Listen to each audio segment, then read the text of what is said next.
Dans la mesure où aujourd'hui, ce qu'on regarde dans l'évolution technologique, et de ce fait, ça va de pair, je ne sais pas lequel précède l'autre, mais l'évolution de la psychologie des civilisations, c'est que beaucoup de choses se dématérialisent. Et la question est peut-être aussi de savoir, est-ce que, quoi que l'on mette à l'intérieur de l'intention de ce rituel, est-ce qu'il ne va pas utiliser des vecteurs différents? Je me suis posé la première fois cette question il y a quelques années, quand, au cours d'une réunion, les maçons appellent ça une tenue, mais les anglo-saxons qui parlent mieux français que nous disent un meeting, et au cours d'une tenue, il y avait une délégation américaine qui était là, et il y avait un garçon qui était là, qui nous expliquait qu'il était marin dans l'armée américaine, qu'il passait 8 mois sur 12 à bord d'un bateau, et qu'il avait passé son degré de compagnon par un logiciel. Ce qu'on appelle aujourd'hui donc un rogue, qui est une version particulière du jeu de rôle qui est vécu en solitaire ou en solitaire au tour à tour. Je n'ai jamais réussi à vérifier la validité de cette information. Jamais. Alors, chez les Américains, dans la franc-maçonnerie, c'est comme partout ailleurs chez les Américains. C'est yes we can. Tout est possible. Tout est possible puisque à la Grande Loge de l'État de New York, il y a eu, il y a 3 ou 4 ans, une initiation de 1000 profanes en une seule soirée parce qu'il y avait eu campagne de pub sur 30 chaînes de télévision et promo-abattement sur les cotisations. Tout est possible parce que quand je faisais partie des corps York de l'OTAN à Heidelberg, j'ai quand même un frère qui m'a sorti des préservatifs maçonniques avec lesquels elle combat. Ça ne s'invente pas.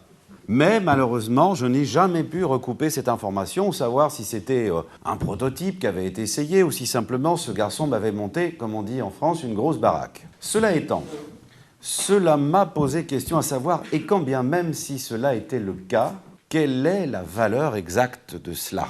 Et c'est là où il va falloir commencer peut-être à rentrer dans l'autre versant initial de la discussion de ce soir, c'est finalement qu'est-ce qu'une réalité virtuelle? Et surtout pour ce qui est, comme on va le voir plus particulièrement au cœur de notre discussion, qu'est-ce qu'un jeu de rôle? Qu'est-ce qu'un RPG?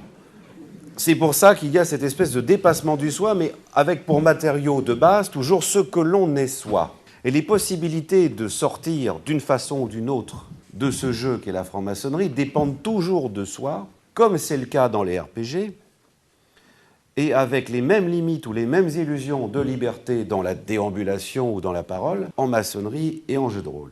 Alors, qu'est-ce qu'un jeu de rôle? Un jeu de rôle, au départ, c'est parti, tous les jeux de rôle, tous sans exception, ce que l'on appelle comme ça maintenant, sont partis de 2 livres d'un grand écrivain anglo-sud-africain qui s'appelle John Ronald Tolkien.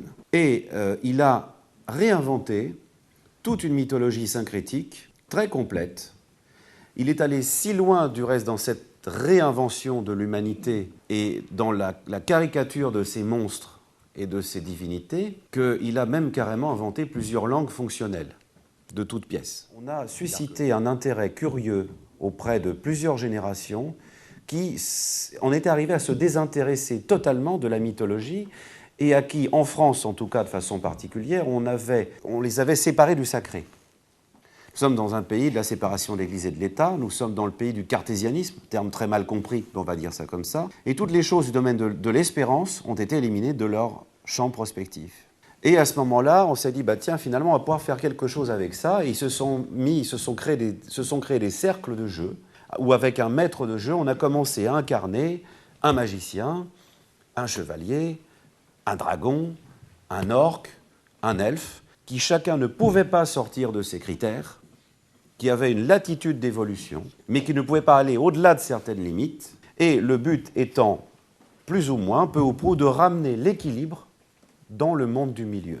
Et non pas d'être le plus fort et de tout casser, mais de ramener l'équilibre. Alors il faut rappeler que dans le RPG, qu'est-ce que c'est le RPG? C'est quand on est passé du jeu sur table, du jeu de rôle traditionnel, qui se pratique, paraît-il, un peu moins maintenant. Il y a 10 ans, 15 ans, on a commencé à basculer, et le maître du jeu a été remplacé par un ordinateur. Et donc là sont arrivés les grands jeux de rôle par informatique. On a pu penser à ce moment-là que la dimension humaine allait être éliminée, puisqu'on a remplacé le gardien de la règle par un algorithme gigantesque. Alors, le rapprochement provocateur qu'il fait entre la maçonnerie et le jeu de rôle est-il pertinent jusqu'au bout? On a bien vu les ressemblances qui peuvent exister. Et alors, si on poussait la logique à son terme, on dirait on va remplacer la maçonnerie par un logiciel qui vous permettra d'être franc-maçon quand vous voulez, chez vous, le soir, après dîner, dans votre chambre, devant votre écran.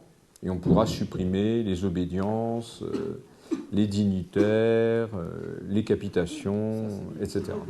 Bien, mais un jeu de rôle numérique et la franc-maçonnerie, c'est une rencontre d'êtres humains de chair et de sang, avec tout ce que ça peut d'ailleurs d'avoir d'insupportable, d'incommodant, de gênant, de difficile, parce qu'on n'est pas justement uniquement en face d'un avatar qui répond à une logique imperturbable, mais en face d'êtres qui ont leurs contradictions, qui ont leurs faiblesses, qui ont leurs baisses de régime et qui de temps en temps oublient les règles.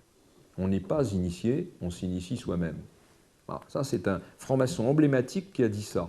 Donc, d'un côté, je pense qu'il existe une différence fondamentale entre un jeu de rôle numérique et la communauté vivante d'êtres de chair et de sang avec justement leurs imperfections par rapport aux êtres numériques que constitue le monde vrai de la franc-maçonnerie, et je pense que ça c'est une différence considérable, mais d'un autre côté, est-ce qu'on a forcément besoin des autres pour révéler en soi des choses essentielles ?